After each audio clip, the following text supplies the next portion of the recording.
அவன் என்ன accept பண்ணியிருந்து kiss கொடுத்தாங்க கூட ஓகேங்களா? அதுவும் இல்லை, கிஸ் பண்ணியிருந்தேன் என்னை தொங்க விட்டுப்பா கிழிச்சி.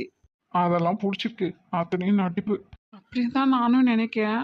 ஆனா சுண்டலி சொல்றத பார்த்தா நான் கூட நினைச்சே வச்சு பிள்ளை தனமா இருக்காங்க. ஆனா என்ன நாயே பேசுது பாரு. ஏங்க என்னாச்சு? போலான்னு சொல்லத்தான் கூப்பிடுவான், வேற ஒன்றும் இல்லை. கிளம்பலாமா? ஒன்றும் இல்லை. போலாமா? ஏ அப்புறம் இங்க உட்காந்துட்டு குத்தமெல்லாம் நினைச்சு குறுக்குங்க.